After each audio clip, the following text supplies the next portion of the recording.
Napapagod ba tayong manalangin? Mga kaibigan, narito naman ang inyong lingkod, Father Bob, isang paring Carmelita.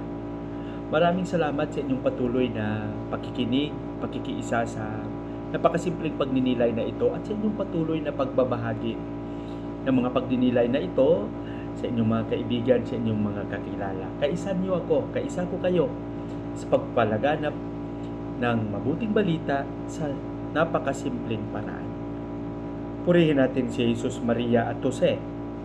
Ngayon ay araw ng Sabado at nasa 16 na araw na tayo sa buwan ng Nobyembre 2024. Sa araw na ito, pagnilayan natin at tingnan natin kung anong mensaheng gustong ipaabot sa atin ng ating Ebanghelyo na ibabahagi sa atin ni San Lucas, Kapitulo 18, versikulo 1 hanggang 8. Dito, hinahamon tayo ni Jesus na huwag mapagod manalangin.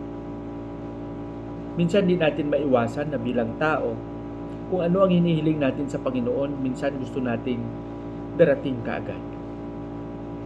Parang text, once you send, immediately the sender will receive it. Pero alam natin at kailangang alam natin ito, na hindi pa natin ipinapahayag ang ating mga intensyon, ang ating mga pangangailangan, alam na ito ng Panginoon. Dito sinusukat, posible ang ating pananalig, ang ating pananampalataya, ang ating ugnayan sa Diyos.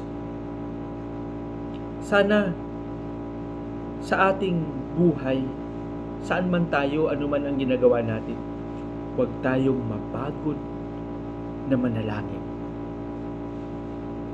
Gawin natin na ang panalangin ay kabahagi, parte ng ating pagiging Kristiyano. Hindi ito isang assignment. Hindi ito sa pilitang pinapagawa ng simbahan, ng pari, ng obispo, ng Santo Papa sa isang naniniwala kay Kristo. Pagkos ang panalangin ay isang parte ng kabuuang buhay ng pagiging Kristiyano. Si Kristo nga sa kanyang misyon ay talagang naghahanap ng oras at panahon upang palaging nakakonect sa kanyang Ama. Sa paanong paraan? Sa panalangin. Alam niyo, ang ating buhay ay parang cellphone. Dumarating din ang oras na tayo ay malulubat. At upang mabuhayan muli, magkaroon tayo ng lakas, kailangan nating i-charge.